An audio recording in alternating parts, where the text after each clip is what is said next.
இப்பொழுது இந்த விழாவிற்காக என்னுடைய வார்த்தைக்கு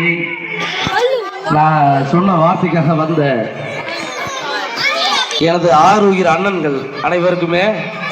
என்னுடைய மனமார்ந்த நன்றி. இந்த விழா சிறப்பிக்க